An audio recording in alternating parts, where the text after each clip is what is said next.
Yo yo yo yo yo yo yo.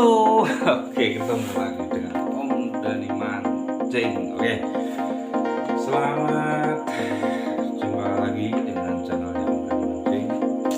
Kali ini Om Dani Mancing mau membahas sedikit tips cara ya ini bisa dipakai juga bisa enggak. Oke, satu, pada bahasan topik kali ini Om Dani Mancing mau sedikit berbagi cara mencari spot nila yang potensial dan juga kita boleh bilang ya agak lumayan lebih gampang kita mencari spot tersebut, yaitu banyak sekali ciri-cirinya. Oke. Sebelum dilanjut teman-teman, jangan lupa dulu Anda masuk ke channel saya, terus Anda lihat beberapa video dari yang saya sudah upload. Bagi yang suka silahkan subscribe, komen, dan satu lagi yang penting bunyikan lonceng notifikasinya. Oke, nah kali ini Om Dani Mancing mau sedikit berbagi tips ya. Untuk sementara ini kan saya mancingnya mancing kanila. Oke, jadi pada pembahasan kali ini Om Dani Mancing mau sedikit berbagi tips saja buat teman-teman yang ada dimanapun yang suka mencari ikan nila atau mujair dan ikan-ikan yang ada di mungkin di sungai ataupun di beberapa lopak-lopak atau beberapa di kubangan, bahkan ada yang mencari ikan nila di tambak ya kan, tambak yang sudah terbengkalai maupun yang tambak sudah masih aktif teman-teman ya. Oke, salah satunya yaitu kita untuk mencari spot ikan nila itu sangat mudah. Satu, dipastikan spot yang kita mau pancing itu masih aktif. Contoh misalkan di sungai itu ya, kalau di sungai itu yang aktif tapi yang kiranya tidak banyak mengandung air limbah, contoh air limbah rumah tangga atau limbah dari pabrik ataupun limbah-limbah yang sudah benar-benar bekas tambang yang kira-kira sudah tercemar banget, itu biasanya ada pun nila tapi memang agak susah makan. Terus yang kedua teman-teman, kalau kita mencari spot nila yang ada di lopak maupun kubangan itu, satu, perhatikan dulu apakah lopak tersebut atau kubangan tersebut itu ada akses menuju ke salah satu misalkan anak sungai atau sungai besar atau aliran irigasi teman-teman yang kira-kiranya memang berpotensi ada habitat ikan nila yang berkembang biak di situ, seperti itu teman-teman ya. Dan yang ketiga itu biasanya spot ikan nila itu banyak ditemukan itu di daerah pesisir, contohnya dekat laut, ke air-air payau, sama satunya lagi yang air payau menuju ke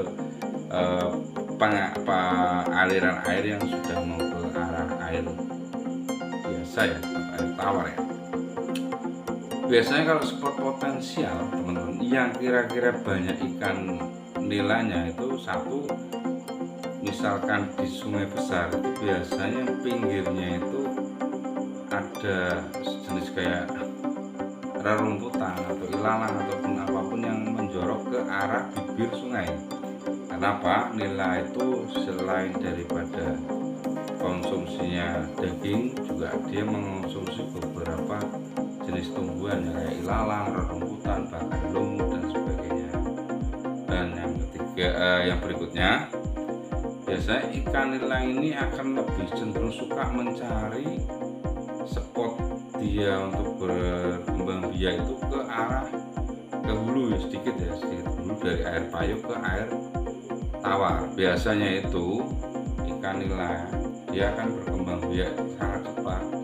Biasanya di saat musim-musim yang airnya itu mengalir tapi tidak terlalu deras, kayak contoh misalnya habis hujan, air pasang laut naik, otomatis dia kan lari ke anak sungai atau air-air yang kira-kira airnya agak sedikit tawar gitu kan.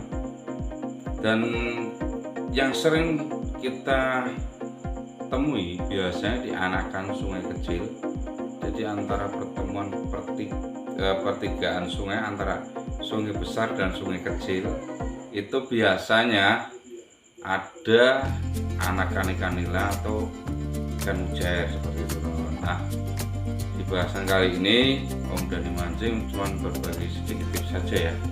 Jadi apabila satu, kondisi air terdapat kadar oksigen lumayan tinggi, biasanya di situ akan ada pergerakan ikan nila ya.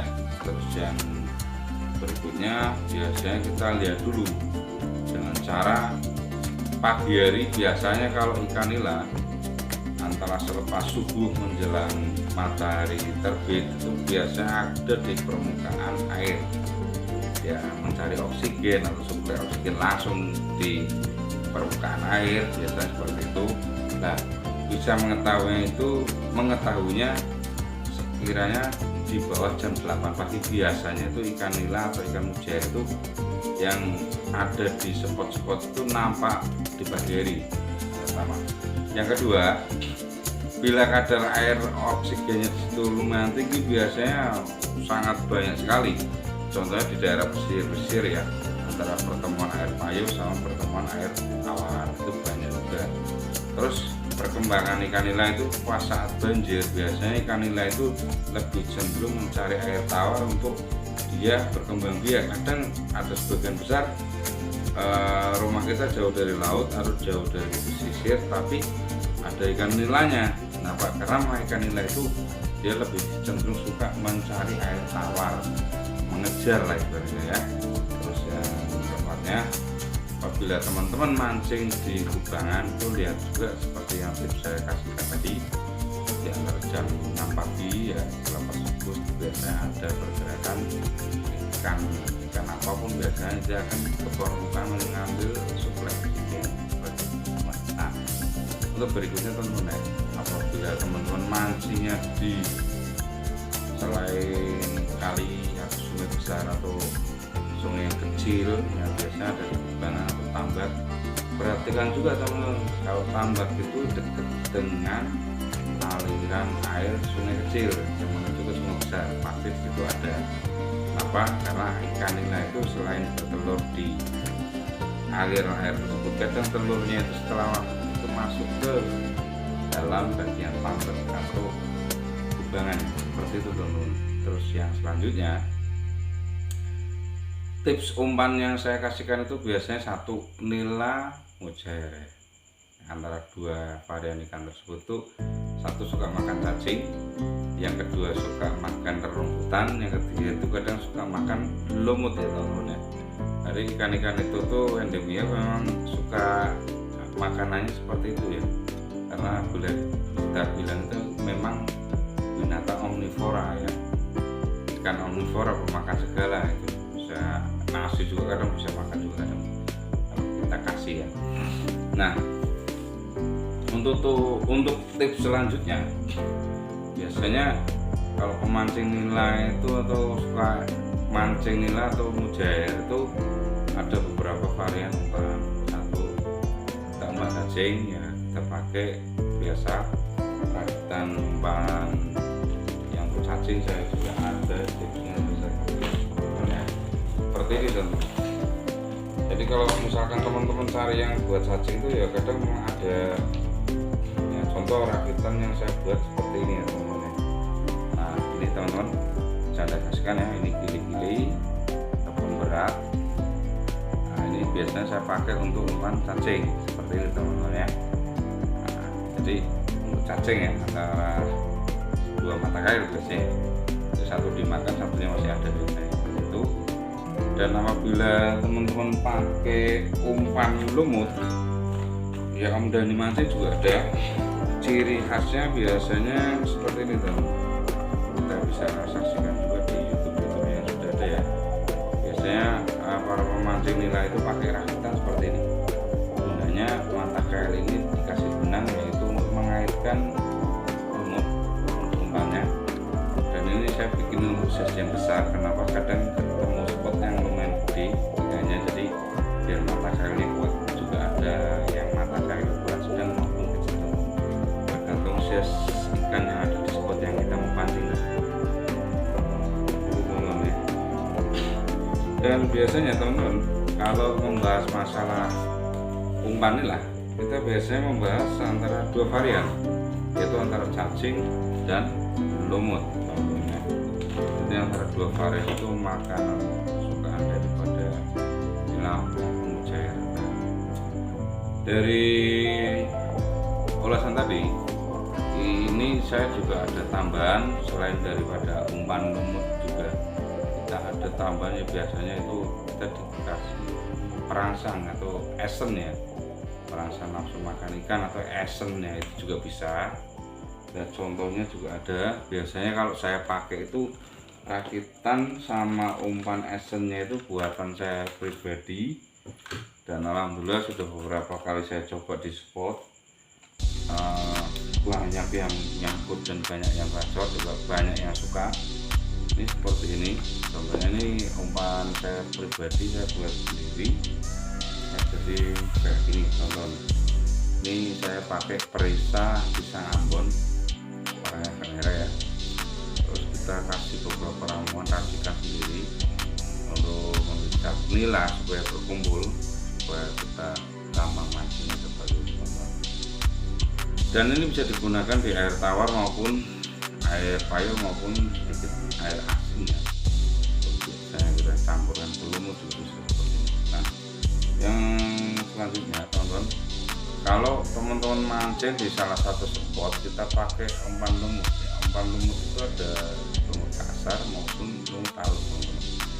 Jadi kalau untuk lumut halus biasanya kita gunakan di spot-spot yang ikannya itu lumayan banyak, karena untuk kita ngebom itu lumut halus itu dia akan mudah tenggelam ya. Jadi beda dengan lumut kasar. Kalau lumut kasar yang ada di paret-paret tambak atau ada di sungai-sungai yang airnya payau juga sedikit ada lumut kasar, itu kalau kita buat ngebom atau buat kumpul ikan tuh dia rata-rata mengambang di permukaan teman-teman. Jadi ada plus minusnya ya. Kalau untuk saya pribadi biasanya saya kasihkan lumut kasar sama lumut halus, kita mix atau kita campur teman-teman. Nah, selanjutnya teman-teman ya, kalau kita mancing ikan nila itu perhatikan juga satu suhu air. Biasanya itu dari, kalau orang bilang itu satu cuaca. Kalau cuacanya cerah biasanya ikan nila itu agak banyak teman-teman. Kalau cuacanya agak mendung biasanya ikan nila ini biasanya banyak berada di dasaran daripada agak naik gitu biasanya. Kalau pengalaman saya, mungkin pengalaman yang lain beda juga, saya nggak tahu ya. Jadi seperti itu kalau pengalaman saya. Terus yang selanjutnya biasanya untuk nila-nila yang besar biasanya saya suka pakai umpan lumut kasar teman-teman. Kenapa? Kalau untuk lumut kasar itu jarang sekali nila yang kecil mengganggu, karena tekstur lumut kasar itu dimakan lumayan agak susah bagi ikan-ikan yang kecil ya. Tapi kalau untuk ikannya agak lumayan besar biasanya dia akan makan langsung lana.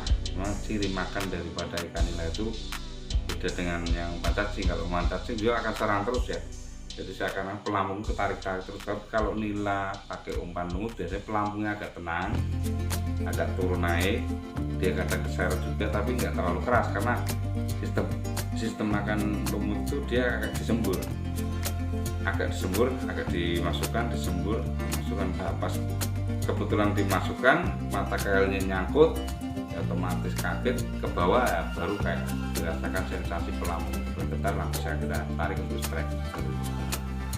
Oke, untuk selanjutnya nanti besok saya kasih ulasan lagi untuk tips-tips dan cara langsung kita mencari spot ikan nila yang ada di wilayah kita.